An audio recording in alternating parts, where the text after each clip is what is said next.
welcome to Live Stream with Dr. Alex A. Plains, where we teach you how to stream your life. With my co-host, Jeremy Applegate. How you doing, Jeremy? Good. How you doing, buddy?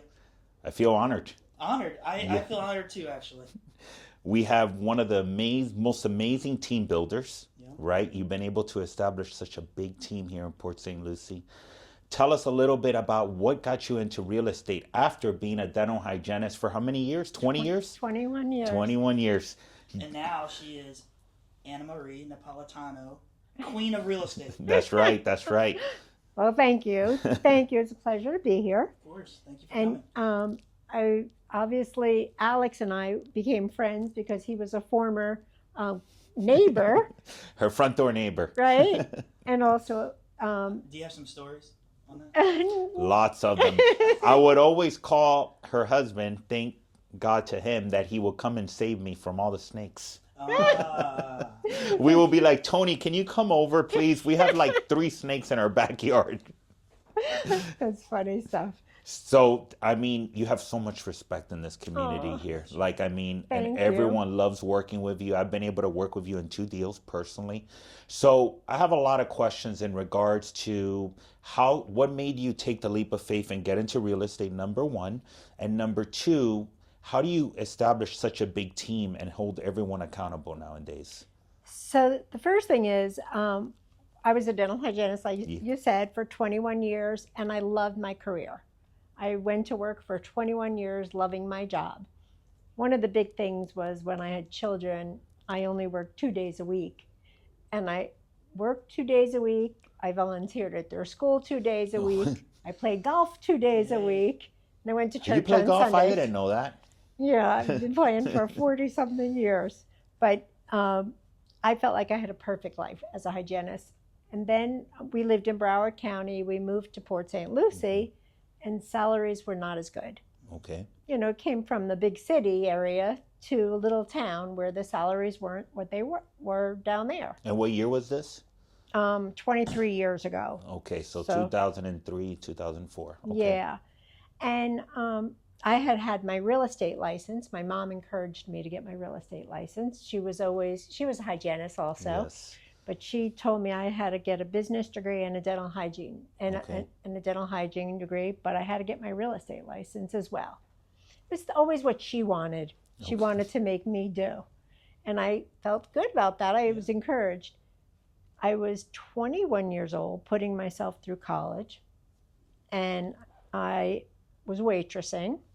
I saved my first $10,000, and my mom said, "Give me your money, you're buying your first house." I'm like, "Okay, Mom, whatever you say." Let's go. So she said, "You're going to be an investor, and you're going to buy your first house with me." Okay. And I'm like, "Okay." So it was a rental that we had, and when I finished college at 25, I said, "Mom, can I have my money back because I want to buy a condo?" And she said, "Well, the market's not so good." She said, "I'll give you $3,000 on your 10, and I'll co-sign for the condo." So I'm like, "Okay, that works. Deal. That works, you know." She said, "I'm not giving you any money though." And I'm like, "I understand." So then I bought my first condo, and it was perfect. I had a place for myself, my new apartment, my condo. And when Tony and I got married, we lived there for a year while we built our first house. And it was perfect for me. And I loved it because it gave us a stepping stone, because when we did sell it, I wound up buying a lot in PGA. Okay. I took that money that I made from that and I bought 2 acres in PGA. At the time it was $65,000 for Wow. 2 acres. And at the time I had to laugh because I said to the realtor, "Isn't that a lot of money for Port St. Lucie?" She said, "Well, let me take you down the block." She said, "You know Wayne Heisinger?" I said, "Yes." "This is his sister." "You know this guy from the Buffalo Bills? This Wow. is his mother." "You know this guy, he has his own helicopter pad." So she looked at me and she said, "Well, you think someday it'll be nice?" And by the time we built the house, the builder said to me, "Do you know what the lot is worth?" And I said, "I have no idea." It was before I started the real estate. I had my license, but I did referrals. And she said to me it was worth $500. Wow. So my little $10,000 investment. Turned into $500,000. Yeah. So, Amazing. and what's amazing about real estate is most of us build wealth from real estate. It's so true. Whether it's commercial building that you're having your business, or whether it's multiple houses, but that's the one way most people build wealth, which is not an opportunity in a lot of jobs. So Absolutely. and when Tony and I got married, at the time I was only doing referrals, Okay. and I couldn't really talk about in dentistry. I Yeah. couldn't really talk about buying a house, but what I would do is I said to him, all I want to do is once a year buy a property with my referral money the income that I make from the referral. So I would take that little money and we'd put a deposit on a property, and I did it for 25 years. So I bought a property a year for 25 years. So you have 25 properties. We did at one time. At one time. Now we don't. We got rid of them. But it was a way of building wealth. Yeah. And it's so true, because you see the richest people in the world, or the wealthiest people in the world, and they're all in real estate. They're all in some real way estate. or another. So what would you tell our community here if they're interested in buying their first home in this marketplace where the interest rates have kind of risen from the time that I bought my second home, which was 2.5% that you helped me buy? So what would you tell people that are concerned about purchasing at this time right now? So there's really never a perfect time to buy a house, but I feel like this is a shifting market we're going through. And rentals now, it's proven that it's more affordable to buy a house than to rent. We go through times when rents aren't very expensive, that maybe it's better to rent, but not now. Now it's time to buy a house because you want to build your wealth for the future. But interest rates are going down a little bit, so it does make it more affordable for the buyers. With interest rates also and loans, you can do buy downs. Okay. So if it's 6%, if you pay a little bit of money, you can make it 5%. You just have to pay toward it to buy down that rate. But I would say that we don't see the market crashing much. We keep seeing it going up. So why are you waiting? Exactly, especially here in Florida. Yeah, well, Port St. Lucie is the fastest growing city in the United States. To me, that's amazing. Yeah. Mostly if you look at tradition, yes, where we've seen the growth that we never recognized, that cow pasture, which is massive now with millions of developments, right? But it's wonderful because we're seeing the restaurants and the schools and the things that we didn't have before. He tells me a story all the time because I've only been down here for 5 years, but he's like, where his tradition office is, he's like, man, why didn't I not buy this lot? Yes. Why didn't I not Who buy knew? This? Yeah, I know. Who knew? At that point, I probably could have bought in a quarter of an acre for $100,000 back in 2015. Honestly, Alex, nobody saw it. We, like me too. I mean, we never thought our $3,000 lots that in Port St. Lucie were going to be $100,000. Yep. Because we all would have bought them. Yeah. I had a dental patient, this was funny. He came to me and he said, Anna Marie, I heard you're moving to Port St. Lucie. My dad has a lot up there. Why don't you take it off my hands? I'm sick of paying the taxes. I said, how much do you want for it? He said, $7,000. I'm like, I think they were like 12 at that time. So I said, okay. I said, and I had my checkbook in my purse. I said, let me give you a check. I was out cleaning his teeth.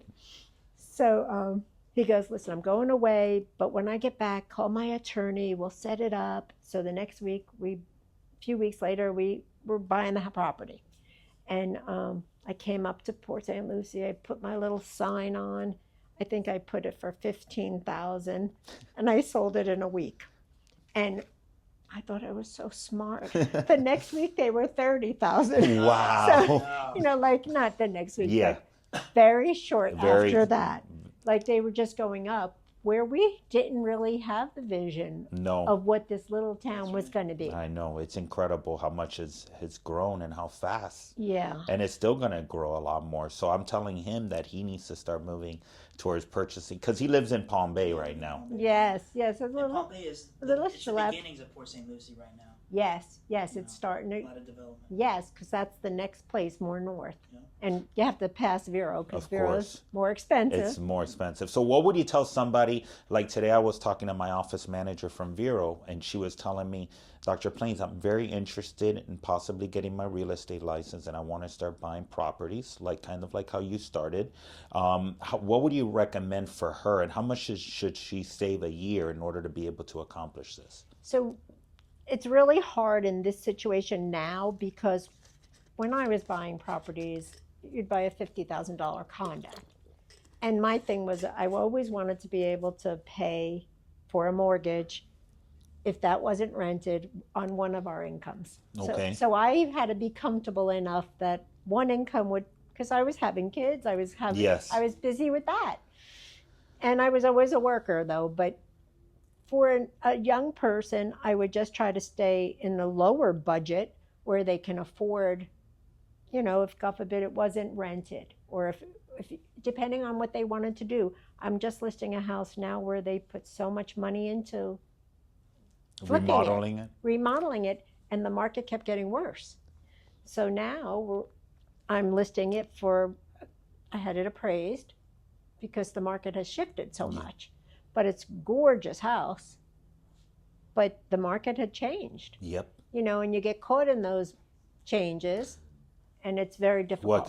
That's what happened to me too. Remember, like I put 150 grand into remodeling the house in Saddlebrook, and we had a hard time selling it till we found that specific buyer, And he loves and it. he loves it. I just saw him, and he just put a new roof on it. Yeah, Yeah, it's gorgeous. it was a beautiful home. Beautiful, One of the beautiful rooms, he made a complete wine cellar. home. Nice. Yeah. Smart man. But he's a single guy. He actually worked for the Mets. Yep. I And remember. he's in the Hall of Fame now because he was a bat boy for the Mets, and he worked his whole career. Wow. And he wound up having a great job with them. So he's been a lifer. He's been a lifer. Literally a lifer. Yeah, That's but he loves the He house. loves it. So, if you're interested in investing here in Port St. Lucie County or Stewart, Martin County, where do you think it's going? Like, the growth is coming? Obviously, in tradition. Would you still invest in tradition, or is there other areas that you would recommend, like Fort Pierce, that we should be looking into? So that's a good question. First of all, Palm City, Newfield now. Okay, where's that at? Newfield is a new section off of 110 area. It's west. It's way west. And the thing about it is it's another tradition. Really? It's the start of a tradition. And it's going to be, they have a farmer's market. They have all kinds of other things that you could engage in. Okay. But it's the new tradition where they want to even be better than tradition, which it's going to take a lot to top tradition. Yes. But Palm City is very excited about that because Palm City, Martin County has always had the reputation of For the better schools. For the schools, yeah. Yeah, they've always had that reputation. Port St. Lucie, St. Lucie County, the schools are getting much better. They're good now. They're A and B rated. They weren't when I moved there. Okay. We had to send the kids to private school because I of that. remember you telling me that. Yeah, but with that, it's amazing. Fort Pierce is going to be another whole thing it's going to explode. With the airport coming, Yeah.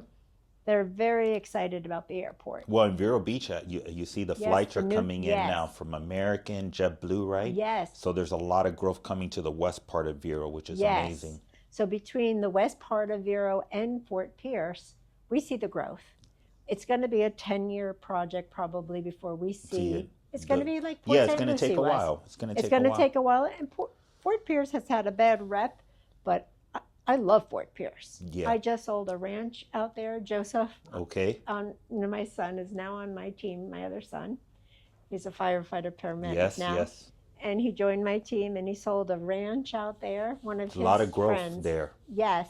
It's How big? beautiful. 5 acres? 7. 7. Wow. It was beautiful. Like every time I went there, I was like, oh my God, I love the horses. And, It's very it was peaceful. really beautiful. It was beautiful. It's unique. Yep, absolutely. And that old money in Fort Pierce, they've maintained it beautifully where there are ranches out there, and it's beautiful.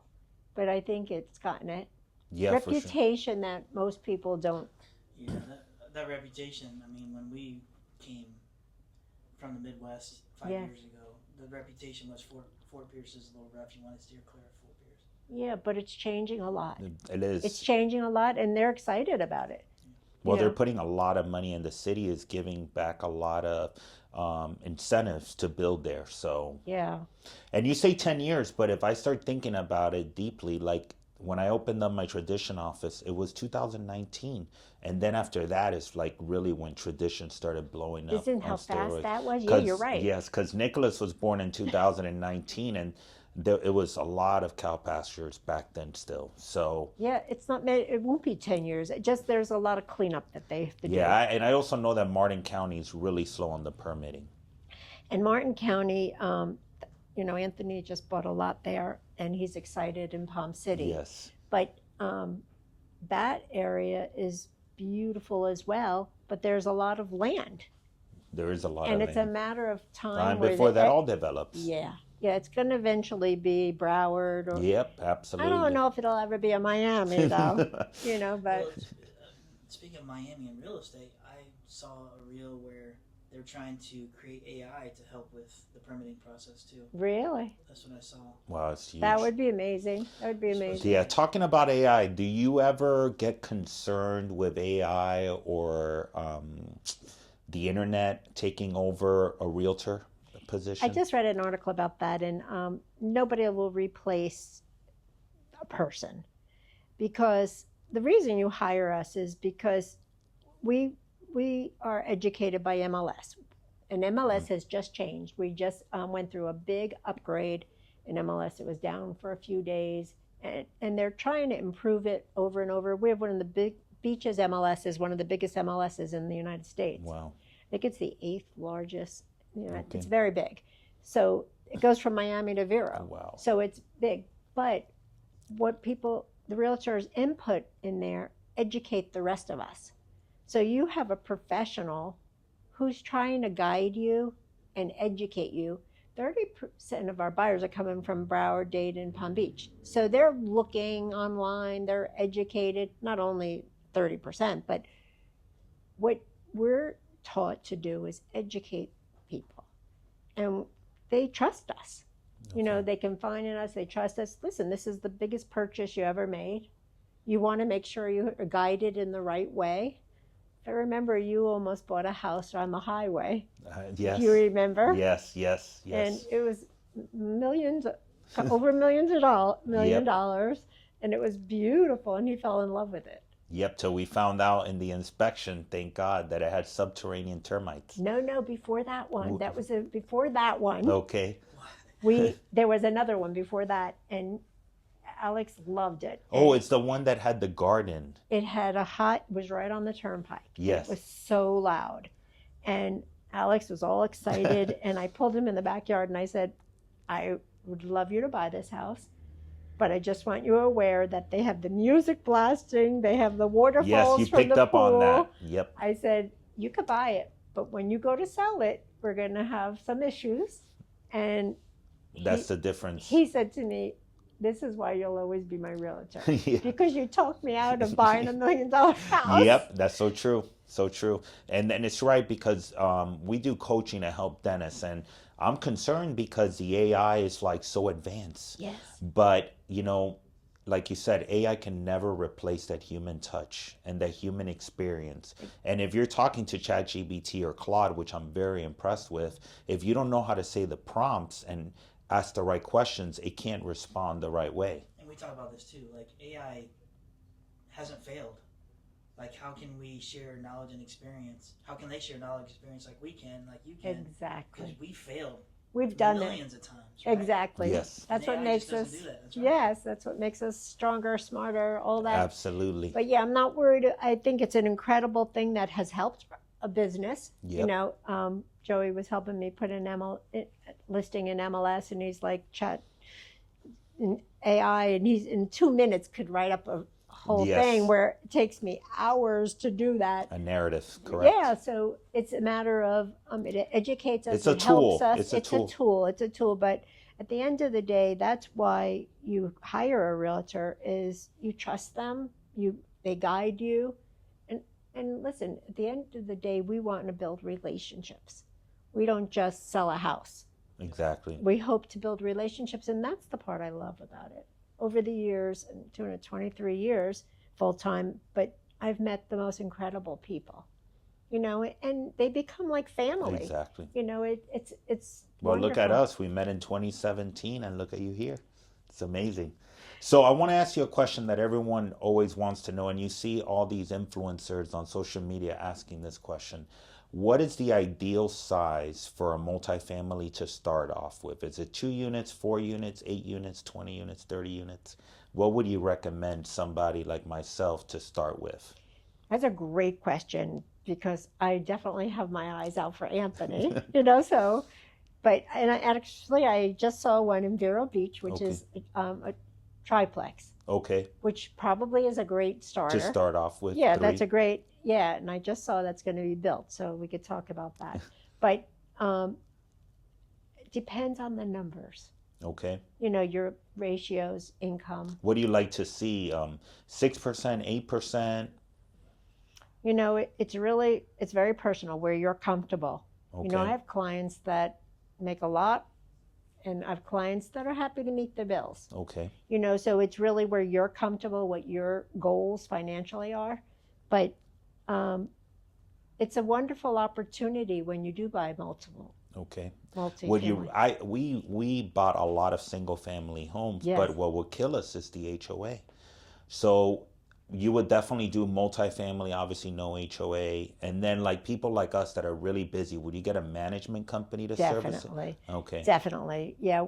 People that have a career or a profession, that's the last thing you want to worry deal with about the headache. is dealing with, your faucet's not working or your air conditioning's not working. That's the last thing you want to deal with. Exactly.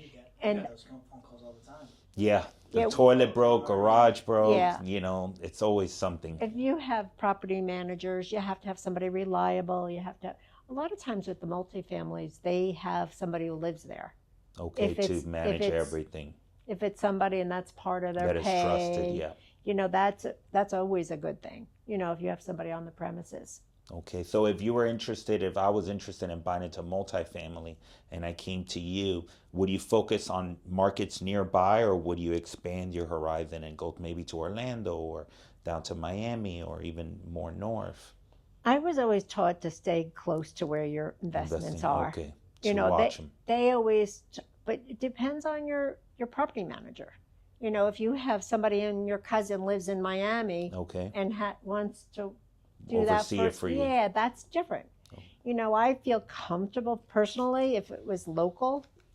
We have property in Arizona, Okay, which is which part of Arizona? it's an hour and a half away from Las Vegas. It's called Okay. Kingman. Okay, It's 40 acres, wow. and it's gorgeous. It's in the valley and surrounded mountains. It's beautiful. We love Arizona. We went a couple years ago to Fountain Hills. It's Fountain Hills. Yeah. it's pretty. It's pretty. So, in my mind, I think, what were we going to do for this property?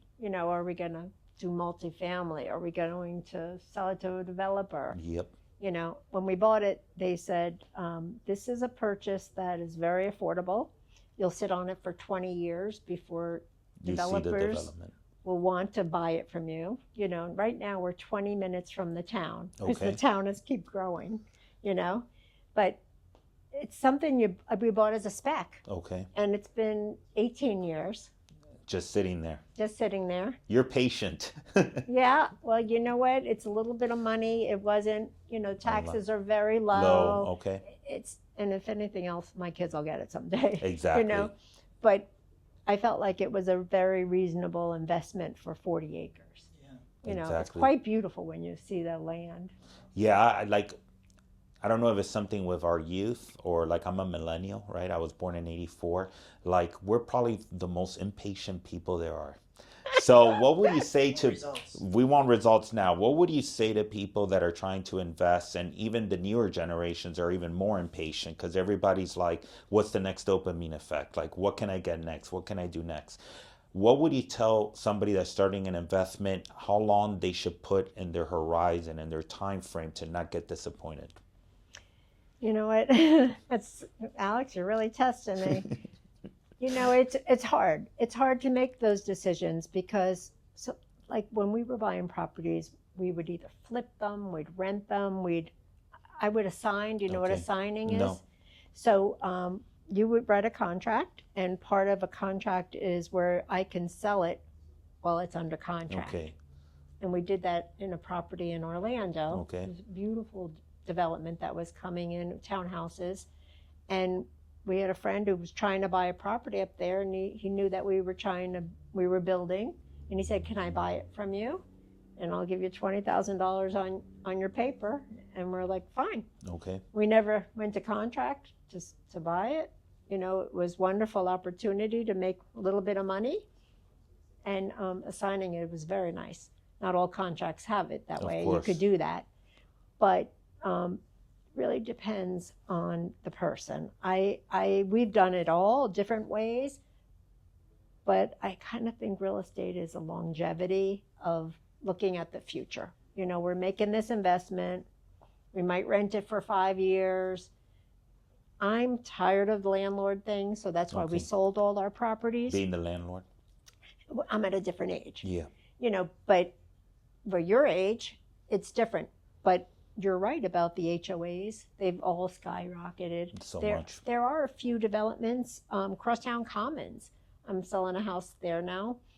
The HOA is $36 a month. That's great. That's fabulous. Yes, that's So great. to me, a young person would love that. Yeah, You could exactly. cut your lawn if you want, Yep. you know, and to me that there's no amenities there except there is a pool. There's a pool, and you know, it's really nice. But for me, is for a young person. Yeah, and that's in a great area too. It's right off of Yeah. Crosstown. It's perfect, I think. It's a beautiful Yeah, area. we have a beautiful house there, you know. So I want to ask you one last question, and it has nothing to do with real estate, but I completely admire you as a woman, as a leader, and as a mother.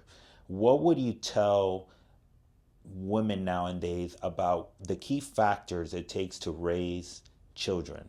What is the most important thing, and what values do you and your husband give your children since the moment they were born? Oh, I love your questions. So the most important job I felt like I ever had in my whole life was raising kids. Yeah. And I always said it was my hardest job. My friends said, "Why is it so hard? Are your kids difficult?" And I said, "No, it's because it's the one job I want to do right. It's my influence that's going to make my kids guide through life in a better way." And a couple things, we never really spoiled them. They were in trouble. If they were in trouble, they got spanked or thing. We believe that old, Yes. golden rule. I go by the Bible. But they always were great kids. But I was very strict. I was the strict one. And I think they liked Tony more than they liked me because I was the tough one. But they always were so good. Like, I know people say that, but they really were. I don't, we did private schools. We did a lot of things. I only worked 2 days a week. I was with them a lot. When I wasn't with them, Tony was, because he was a firefighter. We spent a lot of time with them. We had Anthony when I was 35 and Joseph when I was 37, so we were older. Okay. We were older. I felt like, we weren't at the age where we're worried more about our careers Okay. than we were About raising about them. raising kids. Our one focus was this. And Tony would say, his friends would say, "You're babysitting?" He said, "I'm not babysitting, I'm raising my kids." Like he was a part of that. Yes. But I always felt like they earned anything that they did. We never handed them anything. They had responsibilities. We were very, I think, antiquated with the way With we your raised systems, your culture, them. your values. Yeah, we raised them very old-fashioned Italian. Well, I know a lot of guys, and I mean, Anthony, your son Anthony, he's like one of the most disciplined fellas I've ever met in my life, and his cleanliness is through the roof. You look at his car, there's not even a piece of paper laying everywhere. You look at my car, there's paper everywhere, soda cans everywhere. You should see his closet. So I had this rule: when they left out a toy, I'd find them. So they had to give me $1 every time they left out a toy.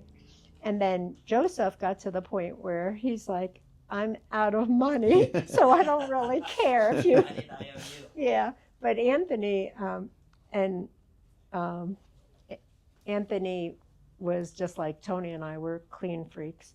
And Joey said to me, just because you three are neurotic doesn't mean that I have to be. But we always made them appreciate everything they had. If they had a baseball bat, they had to take care of it. Yeah. If they had clothes, they had to take care of it. You know, nothing was ever giving to them without earning it. And Tony always felt like you treat them as adults, not Okay. little kids. Yep, so important. So we spoke to them. I think that my kids, even though they thought they were born in Florida, but I think that they thought they were from Brooklyn. Like they were tough. Yep. You know, they learned how to be responsible. There's repercussions for what you do, right? Having those conversations. Like, Yeah. you can do that, but this is going to happen. Yes. You know, this kind of Yeah, I mean, like, I didn't understand the importance of fatherhood till I realized, like, wow, this is something that I cannot read in books. I can talk to people, but no one's really going to tell me how to do it. And I have 3 boys. I know. And I asked you that question because you're a leader by example. Thank So you. I hope one day, with God's help, I mean, my boys can turn out like your boys. Thank you. I'm very proud of both of them. Joseph now is paramedic and firefighter for St. Lucie County. Yes. And he's a leader. He's on the union, you know, now he's joined my team. So both of them have their thing, but I'm very proud of them. And they're good husbands, they're good fathers, and they're dedicated. Absolutely. And I think they learn from example, you know, have a good marriage, Yep. you know, so I'm very So important. fortunate. That's the hardest thing you do is Yes. that. You know, you get through that, but it doesn't, nobody hands you anything. That's right. No. It's everything that you want to do well, you have to work We for. could have a 2-hour podcast about that item Yes. right there, because a lot of people these days feel like they're entitled and they expect that stuff to be handed to them. They don't know how to work hard for it. They don't know how to do anything. Yep. No, I mean, I have young realtors say to me, how come you think you're so successful? And I said, I run my life like I run my business. I'm loyal, I follow through, I'm trustworthy, I'm committed. All the things I do in my life, I do in my business. So Yep. I'm not a genius. So I just, you know, it's easy. So what do you like? I don't know if you've seen this, but like I've noticed, like people don't have values anymore, respect or systems. And sometimes people say I'll be there at 9, and then they show up like at 9:30. What do you think has happened in society? First of all, you know, we are church-going people. We go to church every Sunday and we follow Christ in our life too. And it's structure. It's structure and commitment in anything, in your job, in your relationships. Of course. And I think that just younger people maybe aren't as focused as much as the older generation. But some of these kids shock me. Like you said, Anthony and Joseph, like they shock me, their commitments and how they follow through. But I think it has to do with a lot of the way you're raised. It has to. I gotta believe that. Because my old ways are from my grandparents Yes, and my, just like me. you know, and I admire that. Yeah. I think we became who we are because of that. Yep. We admired that, but we didn't have a choice, no, back then we didn't. right? No, you didn't. You just get slapped. I know. I remember like when my grandfather used to get upset at me. Uh-oh, we're running out of time. No, it's okay. When my grandfather used to get upset at me, he didn't even have to say a word. You I look. would just a look, and that's it. I knew that something was wrong. But sometimes I wonder if I was born this way, if that was something that I learned through childhood. I just don't understand if there's a component that you're born with, another component that you get from your parents. That's a question I always ask myself. Yeah, I always think you learn from what you see more than what you learn. The good and the bad, right? Yeah. Because there's stuff that you see that you're like, man, I'm never gonna do that. I'm never gonna. Yes, You know, I don't want handle to my do kid in that. Or, way. Yes. You know, Yeah. absolutely. but you're amazing with your entrepreneurial, your dentistry and all that. I admire that. But Thank you. but I know you're a good father too. But that comes with hard work. A lot of hard work. It's not something easy. Yeah, like you can figure out how to negotiate with a landlord, work You can't with. negotiate with a Yes, 6-year-old. you can't. You cannot negotiate with a 6-year-old. When Xander has his way, he has his Oh, way. It's funny. Yes. It's funny, but in my day, we gave him a spank on the butt. So I don't know if that's allowed anymore. But I can't say it. I I can't can't say it. say By it. the time I know it, I No. have DCF in my house. Yeah. No, but I have broken many wooden spoons. Yeah, that's right. No, but So let's tell the audience, where can they know more about you? How do they get in contact with thank you? you. So my office, Keller Williams, is Okay. the leading real estate company. It's the #1 office from Palm Beach to Vero Beach. Okay, awesome. And I have a team, like you were saying. Yes. I know we touched How on many a lot team of members things. do you have now? I have 3 buyer's agents and I have 2 assistants. Okay. And I'm looking for a new assistant Okay. because my full-time assistant is going to nursing school. Oh, good, good. So I'm excited for her. Yes, but you know, a big loss. but by the end of the year, she's going to be leaving. But we're transitioning. Okay. But the buyer's agents are really important to me because they're the ones who help my buyers. Sure. I focus more on the luxury Market. myself. I do everything. I do Okay. everything from little condos to multi-million-dollar properties. But I'm certified in luxury, Okay. so I love that. All right. It's fun. Awesome. It's fun, but I do everything. I'm not just. So which website can they find you at? Our new website is team-napolitano.com. Awesome. Yeah, we just did a new website and we're excited I about got to that. check it out. Yeah. All right. Well, thank you so much. It's been a great episode with Anna Maria Napolitano, the queen of real estate in the Treasure Coast. Thank you so much. Aw. I appreciate you. Thank you so Thank you. much. You guys.